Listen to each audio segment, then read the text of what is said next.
അനിൽ ആന്റണി നേരത്തെ പുറത്തുവിട്ട വാർത്താക്കുറിപ്പിൽ നിന്ന് പേര് നീക്കിയ ശേഷം കേന്ദ്ര സർക്കാരിന്റെ പ്രസ് ഇൻഫർമേഷൻ ബ്യൂറോയുടെ പ്രസ്താവന എന്ന തരത്തിൽ CPM വിരുദ്ധ മാധ്യമ പ്രവർത്തകരിലേക്കും മാധ്യമ സ്ഥാപനങ്ങളിലേക്കും ഇതെത്തിച്ചു.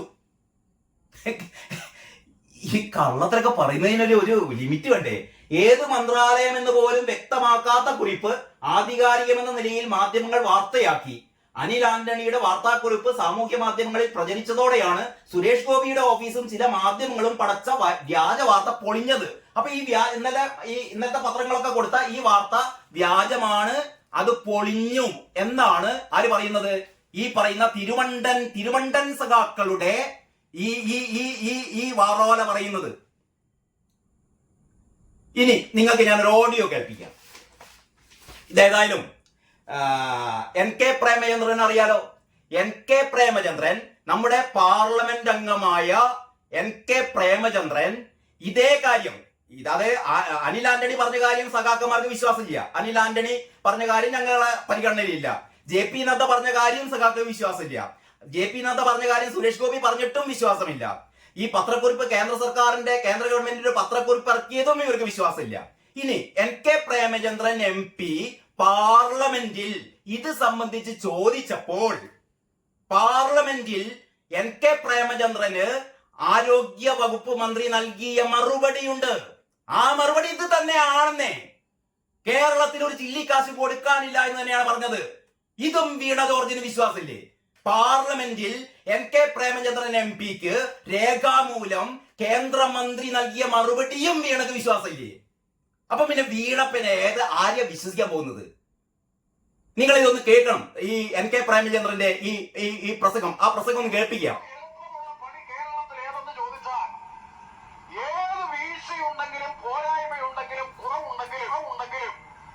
അത് മുഴുവൻ കേന്ദ്ര ഗവൺമെന്റിന്റെ ചുവരിലേക്ക് വെക്കുകയും ഏത് നന്മയും നേട്ടവും മികവും ആനുകൂല്യവും ഉണ്ടെങ്കിലും അതിന്റെ മുഴുവൻ അവകാശവാദം സംസ്ഥാന ഗവൺമെന്റ് ഏറ്റെടുക്കുകയും ചെയ്യുന്ന ഒരു സമീപനമാണ് കേരളത്തിൽ പിണറായി വിജയൻ ഗവൺമെന്റ് ഇപ്പോൾ സ്വീകരിക്കുന്നത്.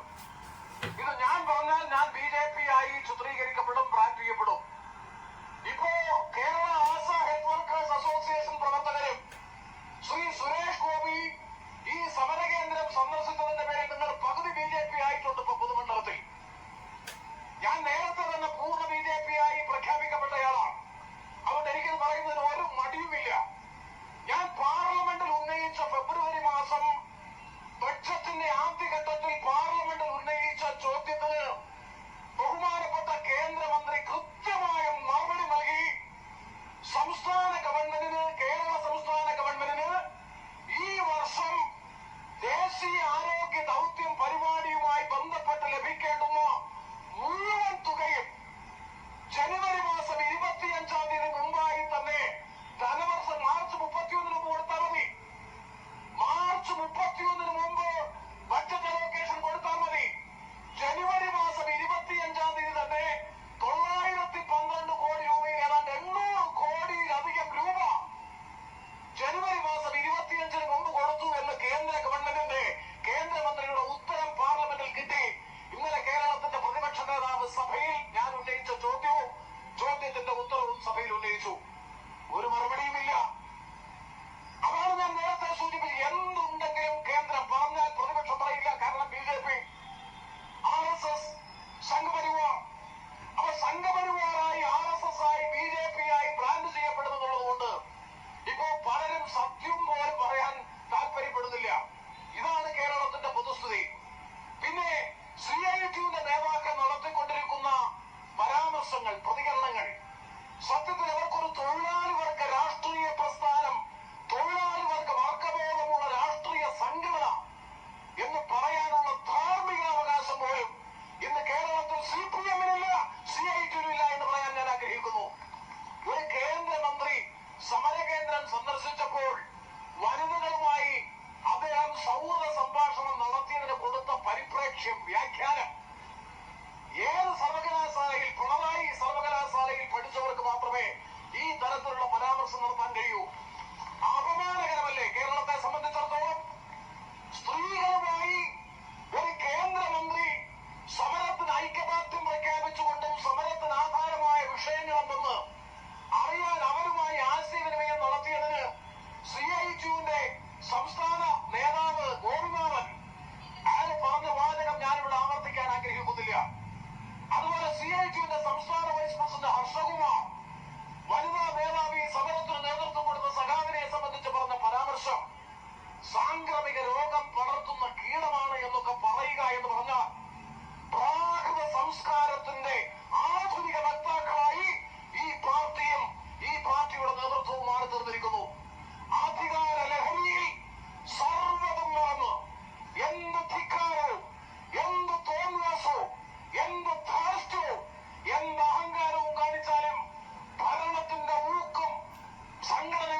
അവതരിപ്പിക്കുക.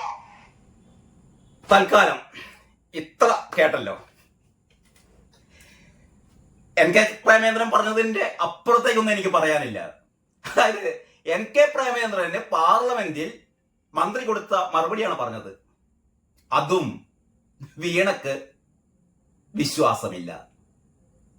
ഇപ്പൊ ഏറ്റവും പുതുതായിട്ട് പറയുന്നത് എന്താണെന്നറിയോ? മൂന്നാം തവണയും പിണറായി തന്നെയാണ് അധികാരത്തിൽ വരുന്നതെന്നാണ് ഇപ്പം കേൾക്കുന്നത്.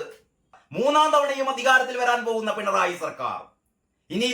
ഇനി അടുത്ത നിയമസഭാ തെരഞ്ഞെടുപ്പ് വരെ ഇവർ കൊട്ടിപ്പാടാൻ പോകുന്ന കാര്യം ഇതാണ്. ഞങ്ങളിതാ മൂന്നാം തവണയും ഇങ്ങനെ പറഞ്ഞു ജനങ്ങളുടെ മനസ്സിൽ ഇനി ഇവര് മാത്രമേ വീണ്ടും വരുന്നു എന്ന് പറഞ്ഞ്